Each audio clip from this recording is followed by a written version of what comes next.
Hello friends. आज का topic है circular flow of income and expenditure. According to the book, according to syllabus NCERT CBSE, ये पहला chapter है जो तुम्हें पढ़ना है। इसके पहले इंट्रोडक्शन वाला पोर्शन है, that is not the part of syllabus, वो सिर्फ समझाने के लिए दिया। So circular flow of income and expenditure book के हिसाब से पहले यूनिट का पहला चैप्टर है। याद दिलवा रहा हूं ताकि हमेशा पता रहे कि तुम्हें पढ़ाई की शुरुआत यहां से भी करनी है। यहां से है वो शुरुआत जहां से तुम्हें करनी चाहिए। चलो, क्या क्या इस चैप्टर में पहले समझ लेते हैं। उसके पहले ये समझ लेते हैं कि सर्कुलर फ्लो क्या है। सो फर्स्ट इज हमें मीनिंग ऑफ सर्कुलर फ्लो ही पढ़ना है। फिर उसके बाद हमें पढ़ना है phases of circular flow, stock and flow, two sector model with financial system, और last is leakages and injections. अब सर्कुलर फ्लो होता क्या है? Circular flow is flow of goods and services, मतलब flow of income and expenditure in the economy. एक economy में production area होता है, कंजम्पशन एरिया होता है। मान लो एक कंपनी है, उसमें एक लेबर है, मान एक ही कंपनी, बस ऐसे मान के चलते हैं क्योंकि हम पूरे मैक्रो लेवल पे बातें कर रहे हैं। तो मान लो एक कंपनी है, उसने लेबर को बुलाया, बोला प्रोडक्शन करते हैं। सो लेबर ने प्रोडक्शन करा, कंपनी ने उसको पैसा दे दिया। अब एक ही कंपनी है जब इकोनॉमी में, तो लेबर खरीदेगा किससे? गुड्स उसी कंपनी से खरीदेगा। सो उस कंपनी ने लेबर को पैसा दिया, कंपनी ने प्रोडक्शन करा, फिर वो लेबर वापस आके पैसा दे देगा। तो क्या प्रोसेस क्या हुआ? लेबर आया, प्रोडक्शन किया, पैसा लेके गया, पैसा फिर वापस इन्वेस्ट करेगा, इनके पास पैसा आ जाएगा, ये फिर लेबर बुलाएंगे, फिर पैसा देंगे, फिर वो पैसा वापस आएगा। सो क्या हुआ? इनकम और एक्सपेंडिचर का एक फ्लो बन गया। मीनिंग क्या निकल के आया? Circular flow of income refers to the flow of income, money income and expenditure for goods and services across different sectors in the economy in a circular manner. चलता रहता है वो cycle, complete is circular flow of income and expenditure. अब इसको phases में हम divide करते हैं। फेजेस मतलब ये दो तीन फेजेस का स्ट्रक्चर। इसमें शुरुआत के दो फेजेस जो है, जो तुम लोग देख रहे हो, first phase and second phase, ये फेज एक साथ होता है। ऐसा नहीं है कि फेज पहले हुआ फिर ये एक साथ ही होगा। हम मानते हैं इसको एक साथ होता है। ऐसे मानो कि जो फैक्टर कॉम्बिनेशन है वो तुम्हारे यहां आएंगे, प्रोडक्शन करेंगे, तुम उन्हें इंस्टेंट पैसा देते हो, तभी वो गुड्स एंड सर्विसेज का फ्लो बनता है। तीसरा फेज माना जाता है चलो ये बाद में होगा, ये होता रहेगा। ठीक है, सो मैं जो बोल रहा था फेजेस, दो सेक्टर हैं। अच्छा, दो ही सेक्टर पे हमें काम करना है। क्यों दो ही सेक्टर? क्योंकि क्लासिकल इकोनॉमी मानता था कि there is no government intervention, इसको लेसे फेयर इकोनॉमी बोलते हैं। And there is no foreign trade in the economy, foreign trade भी नहीं होगा और लेसे फेयर भी नहीं होगा। चार सेक्टर पे काम होता है वैसे। सो एक होता है फर्म, एक होता है हाउस होल्ड, एक होता है गवर्नमेंट, और एक होता है rest of the world. But क्योंकि हमारे सिस्टम से क्लासिकल इकोनॉमिस्ट ने पहले ही, बाद में कीन्स के पहले ऐसा नहीं होता था, कीन्स के बाद ये दो सेक्टर भी धीरे धीरे चलन में आ गए। पर हम क्लासिकल इकोनॉमी की बात करें तो ये दो सेक्टर नहीं थे as a part of economy, कभी नहीं थे।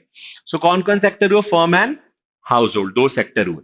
सो हाउस होल्ड से कुछ लोग काम करने गए, हम उन्हें बोलते हैं land, labour, capital and entrepreneur. इनके बदले इन्हें क्या मिला? इन्हें मिला पेमेंट। जितने भी फैक्टर पेमेंट होते हैं, वो पेमेंट हो सकता है रेंट, इंटरेस्ट, वेजेस, प्रॉफिट। हर किसी का अपना अपना एक फैक्टर है। तो क्या हुआ? इनकम का सर्कुलेशन स्टार्ट हो गया। तो पहला पहला फेज कहां पे आया? यहां पे हुआ production of goods and services. इनके बदले इन्हें क्या मिला? इनकम। तो दो फेज एक साथ हो गए। मैंने बोला ना एक साथ ही होते हैं वो दो phase, production phase and income phase. तो प्रोडक्शन फेज में क्या लिखा हुआ? Production phase is production of goods and services with the use of productive resources, it is known as generation phase. यहां पे जनरेट हुआ है goods and services. The second is distribution of income to the owners of productive resources. मतलब owners of productive resources का क्या मतलब हुआ? यहां पे लैंड का ओनर होता है लैंड ओनर्स, ठीक है। लेबर का ओनर होता है लेबरर, कैपिटल का ओनर होता है कैपिटलिस्ट, फिर एक एंटरप्रेन्योर होता है जो अपना रिस्क बेयरिंग कैपेसिटी सेल करता है। So land owner, labourer, capitalist owner, ये अपनी ओनरशिप या अपना प्रोडक्टिव रिसोर्सेज बेचते हैं। एक लेबरर अपना लेबर बेचता है जिसके अगेंस्ट उसको वेजेस मिलते हैं। तो इनके बदले उन्हें मिला हुआ पैसा is known as income phase. Income phase को डिस्ट्रीब्यूशन फेज भी बोलते हैं क्योंकि यहां पे इनकम डिस्ट्रीब्यूट हो रही है। ठीक है, so production phase and distribution phase एक साथ होगा। तीसरा है एक्सपेंडिचर फेज। तीसरा एक्सपेंडिचर फेज कैसे हुआ? अब ये हो गया फेज, एक फेज एक साथ कंप्लीट हो गया। अब इसके बाद क्या होगा? इसके बाद फर्म इन्हें बेचेगा गुड्स एंड सर्विसेज, जो यहां पे बन के रखा था कौन से फेज में? प्रोडक्शन फेज में। और हाउस होल्ड उसके बदले इन्हें वापस करेगा पेमेंट। भाई गुड्स एंड सर्विसेज लोगे तो पैसा तो दोगे ना। सो ये जो पेमेंट हुआ, अब जो फेज हुआ, that is expenditure phase. Phase खर्चा हो रहा है। सो पहले दो फेज एक साथ हुए, और फिर ये जो गुड्स एंड सर्विसेज और पेमेंट वाला फेज है, हमने गुड्स एंड सर्विसेज बेचे, हमें पैसा वापस आ गया, this is expenditure phase. Expenditure phase में क्या है? Expenditure phase is expenditure phase of income on the purchase of final consumer and the capital goods. It is also known as disposition phase. Dispose of करना, तुम लोगों ने अगर कभी ये वर्ड सुना, disposals पता है ना? खरीदने के बाद उसे फाइनली डंप कर दो, so उसको डिस्पोजिशन कहते हैं। You have money, they have goods, dispose your money to them, they dispose their goods to them, खत्म। क्योंकि इसके पहले जो पैसा आ रहा था वो अभी फाइनल नहीं था, मतलब इकोनॉमी के हिसाब से वो पैसा भी और बटेगा। अब ये पैसा फाइनल हो गया, तुमने उठा के उससे गुड्स खरीद लिया, गुड्स वालों ने अपने गुड्स बेच दिए, डिस्पोज ऑफ हो गया सब कुछ। ठीक है। सो तीन फेज कौन कौन से? Production phase, expenditure phase and production phase, income phase and expenditure phase. Production phase का एक और नाम क्या है? Distribution generation phase. Income phase का एक और नाम क्या है? Distribution phase. एक्सपेंडिचर लास्ट एक और नाम क्या है? Disposition phase. जब आप डिस्पोज ऑफ करते हो चीजों। ठीक है, आगे बढ़ेंगे। नेक्स्ट दो कॉन्सेप्ट, स्टॉक और फ्लो के बीच का डिफरेंस। एनीथिंग, अच्छा इसमें ना एक बात याद रखना, एग्जाम्पल बहुत सही लिखना। Anything which is calculated at a particular point of time is known as stock, and anything which is calculated over the period of time is known as flow. So ये जो दो पॉइंट्स मैंने अभी अभी बताए, कौन कौन से? At particular point of time, और दूसरा second is over the period of time. ये दो चीजों पे बस ध्यान रखना, यही दो फाइनल डेफिनेशन है। Eight a particular point of time stock, over the, अब मैं समझाता हूं पर्टिकुलर पॉइंट ऑफ टाइम क्या होता है। मानो तुम्हें ये पता करना है as on 31 of December, last day of the year, as on 31 of December हमारे पास कितना स्टॉक बचा था जनवरी से लेकर अब तक। सो हमने जनवरी में एक बार स्टॉक काउंट करा है, और हम एक बार दिसंबर में काउंट कर लेते हैं, तो क्या पता चल जाएगा स्टॉक कितना है? Answer is yes. इन्वेंटरी कितनी? Answer is yes. सो तब से लेकर अब तक हमें हर दिन काउंट करने की जरूरत नहीं। हमने 100 से शुरू करा था, 20 बचा है, 80 खर्च हो चुका होगा, सिंपल सा लॉजिक। अब हमें ये पता करना है जनवरी से लेकर तक गुड्स एंड सर्विसेज की कितनी डिमांड हुई है देश में। तो हमें इसके लिए हर बार पता करना होगा कितनी डिमांड हुई, कितनी सप्लाई हुई है, हर बार पता करना होगा। सप्लाई तो नहीं हो सकती है ना, चेंज हो सकती है, नया फर्म एंटर कर सकता है, कुछ फर्म एग्जिट कर सकते हैं, हमें नहीं पता। तो सप्लाई डिमांड ये पता करने के लिए हमें हर बार पता करना होगा, तब हम फाइनल कंक्लूजन तक पहुंच पाएंगे। ऐसा नहीं होगा कि हम साल की शुरुआत में एक पर्टिकुलर पॉइंट ऑफ टाइम पे कैलकुलेट करके बता पाए कि कितनी डिमांड या कितनी सप्लाई हुई है। But in case of stock हम बता सकते हैं इस पर्टिकुलर पॉइंट पे अगर स्टॉक इतना है, शुरुआत में इतना था, तो इतना चेंज हुआ होगा। सो stock is calculated particular point of time, flow is calculated over the period of time. ये बस याद रखना, ठीक है। अब देखो वहां पे लिखा हुआ particular point of time and during the period of time, ये तो हुआ पहली डेफिनेशन। स्टॉक स्टैटिक नेचर का, as a name suggest, stock है उसका नेचर स्टैटिक होता है, ठीक है। फ्लो का nature is dynamic, flow change होगा, उसका नेचर डायनामिक होगा। Stock has no time dimension, flow has time dimension. Stock का टाइम डायमेंशन नहीं, मतलब मैंने बोला ना अभी कि मुझे हर बार कैलकुलेट करने की जरूरत नहीं, मुझे टाइम टू टाइम उसको इंटरवल्स में चेक नहीं करना पड़ेगा। पहले करो, आज करो, tension free. Stock in case of flow I have to go with the intervals, I need to check it time duration के साथ, उसको मुझे चेक करना पड़ेगा।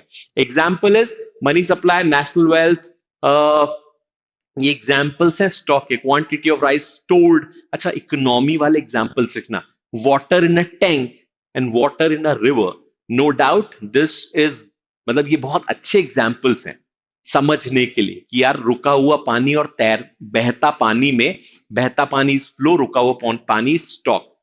पर है ना, इस पे इकोनॉमिक्स का एग्जाम्पल मुझे वीक लगता है। मुझे पर्सनली लगता है कि examples must be of economic categories, कि यार थोड़ा उसमें इकोनॉमिक्स का एसेंस होना चाहिए। वो एसेंस यहाँ है, money supply, national wealth, quantity of rice stored in a warehouse, थोड़ा समझ में आता है। ठीक है, फिर है फ्लो का variable, consumption expenditure, national income, quantity of rice produced. ठीक है, so quantity of rice produce मतलब quantity of rice stored, quantity of rice produce, इन दोनों में अंतर समझना। ठीक है, सो क्या हुआ यहाँ पे, फ्लो वेरिएबल और स्टॉक वेरिएबल को क्लियर कर दिया एग्जाम्पल्स के साथ। नेक्स्ट, सर्कुलर फ्लो का मेन एसेंस। सर्कुलर फ्लो कैसे काम करता है, जैसे मैंने अभी समझाया यहाँ पे सर्कुलर फ्लो, सेम उसका एक डायग्राम बना हुआ है। ये डायग्राम से चीजें और क्लियर होती है। ये जो फैक्ट्री बने हुए ना, पिलर्स के साथ, चिमनीज के साथ, वो फैक्ट्री सेटअप, उधर एक प्यारा सा घर बना हुआ है। सो घर में क्या होता है, घर से लोग जाते हैं काम करने के लिए, known as household. Factories में लोग काम करते हैं, जब काम करते हैं उन्हें पैसा मिलता है। फैक्ट्रीज को क्या फायदा मिलता है, वहां पे गुड्स एंड सर्विसेज बन जाते हैं। फर्म को क्या फायदा मिलता है, गुड्स, यहाँ पे हाउस होल्ड को क्या फायदा मिलता है, उनको उसके बदले पैसा मिल जाता है। अब तुम्हें बस एक बार तरीका बताता हूं कि हाउस होल्ड और फर्म का डायग्राम, टू सेक्टर मॉडल और three sector, two sector with financial system कैसे बनाना है। तुम सबसे पहले कहीं पे भी फर्म और कहीं पे भी हाउस होल्ड लिख लेना। बहुत से बच्चों को लगता है अरे सर हमने लेफ्ट की जगह राइट लिख दिया, कंफ्यूजन हो जाता है, इसलिए इस कंफ्यूजन को पहले से याद रखना। कहीं पे भी लिखो कोई फर्क नहीं पड़ना चाहिए। सबसे पहले हाउस होल्ड से लोग काम करने जाते हैं, जो काम करने जाते हैं हम उन्हें बोलते हैं factors of production, land, labour, capital, entrepreneur. मैंने कैपिटल को के से डिनोट करा है, बहुत सी जगह कैपिटल के से डिनोट होता है। कैपिटल जो वर्ड ओरिजिनेट हुआ है, that is from German Capitol, KAPITOL, इसलिए मल्टीपल टाइम्स कैपिटल को के से डिनोट करते हैं। कंजम्पशन सी से आता है, तो वो आदत बनी हुई। ठीक है, जब ये लोग काम करने गए तो इनके बदले इन्हें क्या मिला, फैक्टर पेमेंट। अच्छा, सर्कुलर फ्लो बनाने का सिंपल सा मंत्र है, उधारी नहीं रखेंगे। हमने काम करा, पैसा दे दो, तो क्या होगा, सर्कुलर फ्लो बनता रहेगा। उधारी मत रखना, बस इतना रखना, नो क्रेडिट, कोई गारंटी नहीं है। अब इन्होंने क्या करा, इनको बोला ठीक है तुम उधारी मत रखो, हम तुम्हें बेचते हैं गुड्स एंड सर्विसेज। तो इन्होंने बोला ठीक है, हम भी उधारी नहीं रखते, लो पैसा वापस अपना। So this is payment for goods and services. Circular flow complete. क्या क्या हुआ, ये काम करने गए, इन्हें पैसा मिला, इन्हें गुड्स बेचे, इन्हें पैसा वापस आ गया, खत्म। सर्कुलर फ्लो हमेशा इवन नंबर में बनेगा, there is no odd number in circular flow. 5-7 का फ्लो नहीं बन सकता, क्योंकि टू वे होगा फ्लो। टू वे होगा तो बाय डिफॉल्ट वहां पे 6 होगा, 8 होगा, 10 होगा, 12 फ्लो हो सकते हैं, कितने भी बना लो, डिपेंडिंग ऑन तुम उसको कैसे डिवाइड करते हो, लेकिन वो कभी भी सिंगल नहीं होगा। This is circular flow. अब इसमें दो फ्लो काउंट होते हैं, एक रियल फ्लो जो तुम्हें लिख के आना है, और एक मनी फ्लो। इसी तरीके से ही एक्सप्लेन होगा with the help of real flow and money flow. अब रियल फ्लो कौन सा है इसमें से, पहले ऐसे समझ लेते हैं, जहां जहां पे मनी इन्वॉल्व है, मतलब पेमेंट, पेमेंट, सो मनी इन्वॉल्व क्या हुआ, payment of goods and services. Money क्या हुआ, payment of factors of production. तो फैक्टर्स, ये पूरा जहां जहां पेमेंट हुआ है, मनी इंडल्ज हुआ है, that is money flow. So what is real flow then, so real flow is जहां पे फैक्टर्स ऑफ प्रोडक्शन ट्रेवल करके काम करने जाते हैं, वहां मनी नहीं है। और दूसरा जहां पे गुड्स एंड सर्विसेज आता है, that is real flow. So ये दो रियल फ्लो है ऊपर के, और नीचे के दोनों मनी फ्लो है। मनी फ्लो में मनी इन्वॉल्व होता है, रियल फ्लो में एक्चुअली जो वर्क होगा वो रियल फ्लो होगा। So money flow is just the remuneration. Now, if we'll go on two sector with financial system, तो इसका फंडा समझो पहले क्या है, कि फाइनेंशियल सिस्टम सीन में आया कहां से और क्यों आया। इसको नोट के लिए रब करता हूं ताकि फाइनेंशियल सिस्टम तुम लोग समझ पाओ बहुत अच्छे से। इसका सीधा स्ट्रक्चर ये है बच्चों, कि जब फर्म होती है, जब हाउस होल्ड होता है, और यहां पे काम होता है, पैसा आता है, पैसा जाता है। ठीक है, यहां फैक्टर्स ऑफ प्रोडक्शन काम करने गए, दो फ्लो बन गए थे, है ना। चलो, सो अल्टीमेटली दो फ्लो बने थे। अब मानो यहां पे मैं इसलिए अभी दो फ्लो बना के दिखा दिए कि अपन मिस नहीं कर रहे हैं, लेकिन मुझे इसकी जरूरत नहीं है अभी। क्योंकि तुम्हें समझ में आ गया होगा कि दो फ्लो का मतलब क्या है। अब मानो यहां पे इनके पास 10,000 रुपए आ गए, इतना मनी इनके पास है, इनकम इनके पास है, तो यहां पे 10,000 रुपीज के गुड्स एंड सर्विसेज होंगे। जितना पैसा यहां पे होगा उतने के ही गुड्स एंड सर्विसेज यहां पे होंगे, दोनों सेम होगा। तो अगर इन्होंने अपने पैसे में से कुछ पैसा सेव कर दिया, सेव फॉर एग्जाम्पल 2,000 रुपीज, तो यहां पे गुड्स कितने के सेल होंगे? 8,000, क्योंकि 2,000 तो सेव हो गए। तो यहां पे अगली बार ये लोग 2,000 की गुड्स कम बनाएंगे, पर आदत की तो दवाई नहीं होती, तो ये क्या करेंगे, ये वापस से वही हरकत करेंगे, फिर से सेव करेंगे। सो इकोनॉमी जो है ना वो डाउनफॉल हो रही है, इकोनॉमी जो है ना वो डाउन ट्रेंड को फॉलो कर रही है, धीरे धीरे कम होती जा रही। ये अगली बार 8,000 की गुड्स बनाएंगे, फिर 2,000 सेव कर लेंगे, 6,000 की गुड्स बनाएंगे, फिर 2,000 सेव कर लेंगे। तो इसका सोल्यूशन क्या था? क्लासिकल इकोनॉमिस्ट बोलते हैं इसका एक सोल्यूशन है। वो सोल्यूशन ये है कि इन केस अगर कोई अपना पैसा सेव कर ले,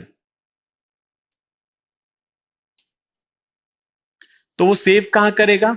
ये लोग बोलते हैं वो सेव करेगा किसी ना किसी फाइनेंशियल इंस्टीट्यूशन में। ठीक है, सो जो फाइनेंशियल इंस्टीट्यूशन है, जिसको हम फाइनेंशियल सेक्टर भी बोलते हैं, वो पैसा उसी में, मतलब बैंक में या किसी फाइनेंशियल सेक्टर में सेव करेगा। सो फाइनेंशियल सेक्टर क्या करेगा, इस पैसे को, इस 2,000 रुपए को वापस से इकोनॉमी में इन्वेस्ट कर देगा, 2,000 रुपए। सो फाइनेंशियल सेक्टर का क्या काम है, जितनी भी सेविंग्स हुई है उसको इकोनॉमी में वापस से इन्वेस्ट कर दे। So two sector with financial system role क्या है? In case of any leakages in the economy, it is the role of financial system to get this money back in the economy. पर ये तभी work करेगा जब financial system हो, और assume करके हम चले कि इकोनॉमी में पैसा फाइनेंशियल सिस्टम में ही होगा, मतलब all the money is enrouted through banks और financial system, there is no cash transaction there in the economy, तो हम पैसा सेव करेंगे जरूर। सो विल सेव द, जो पैसा है जो सेव हो रहा है वो उसे घर में, जैसे इंडिया में कई बार होता है ना, पहले भी होता था, घर में छुपा छुपा के अलमारी में आटे के डब्बों में डाल दिया पैसा, वो नहीं होगा। पैसा कहां सेव हो रहा है? In financial system. So they'll invest your money back in the economy. जितने भी लीकेजेस हुए हैं, हम पढ़ेंगे भी आगे, वो लीकेज वापस से इंजेक्शंस के फॉर्म में इकोनॉमी में आ गए हैं। तो लीकेज इंजेक्शन समझ लेते हैं, लीकेज और इंजेक्शन क्या होते हैं। सो लीकेज यही हुआ कि भाई पैसा इकोनॉमी से बाहर चला गया, देखो फ्लो को ब्रेक कर दिया। फ्लो को जो चीजें ब्रेक करेगी, सो फ्लो डिस्टर्ब हो जाएगा, फिर फ्लो वर्क नहीं कर पाएगा, इकोनॉमी डाउन ट्रेंड पे आएगी या अप ट्रेंड पे होगी, डिस्टर्ब हो जाएगी इकोनॉमी। दोनों हो सकती है, एक्स्ट्रा पैसा आना भी डाउन अप ट्रेंड की तरफ ले जाएगा, but there is a disturbance, it will create some disturbances.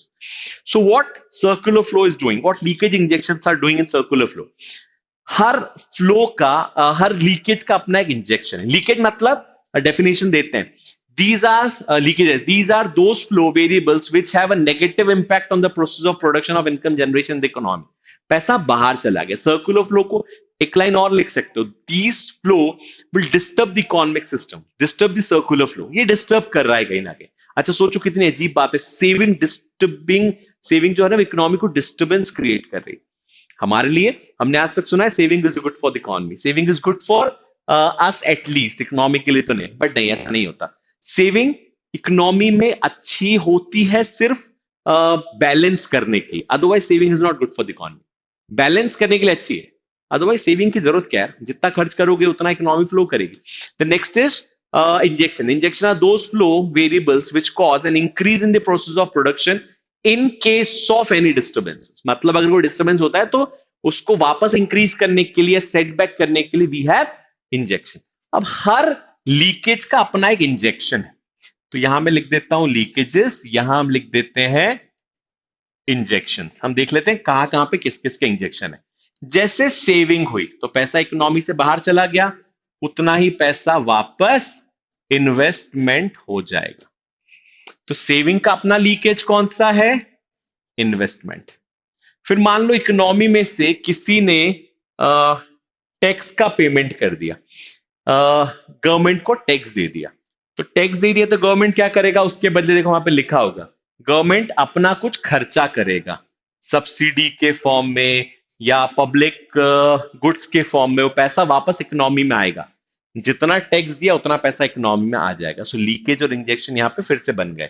Third, अगर मान लो हमने इंपोर्ट कर लिए कुछ गुड्स। इंपोर्ट करने का मतलब क्या है? जो पैसा हमें अपने देश में लगाना चाहिए था, वो पैसा हमने किसी बाहर की कंट्री के गुड्स में इन्वेस्ट कर दिया। तो जब बाहर की कंट्री में इन्वेस्ट कर दिया, तो उतना हमारे देश में गुड्स बच जाएंगे। तो उसका क्या करोगे? उतने गुड्स का एक्सपोर्ट्स। मतलब हर लीकेज का अपना एक, अब ये जब एरो समझ में आ गए तो ये समझना, सेविंग इन्वेस्टमेंट के बराबर होता है, टैक्स गवर्नमेंट एक्सपेंडिचर के बराबर होता है, और इंपोर्ट जो है वो एक्सपोर्ट के बराबर होता है। तो हर लीकेज का अपना एक इंजेक्शन बना हुआ है। So leakages are always equals to injection. Leakage जो है वो हमेशा इंजेक्शंस के बराबर होंगे, तभी वो सर्कुलर फ्लो वर्क कर पाएगा। तो सर्कुलर फ्लो में बेसिकली तुम्हें क्या पढ़ना है? Two sector model. देखो, स्टॉक और फ्लो के बीच का डिफरेंस तो पढ़ना ही है। जो तीन फेजेस है वो एक एक नंबर के आ सकते हैं। तुम्हें पढ़ना है टू सेक्टर मॉडल, एक फाइनेंशियल सिस्टम लगा देना। इन केस अगर उन्हें स्पेसिफिकली लिखा टू सेक्टर मॉडल सिंपल या simple two sector model, financial system include मत करना। They don't want you to write financial system. Suppose उन्होंने लिखा two sector with financial system, तो लिख क्या होगे? क्वेश्चन इज क्या होगा जब उन्होंने लिखा ही नहीं है? तो लिख देना। मेरे हिसाब से एक अलग इंप्रेशन क्रिएट होता है।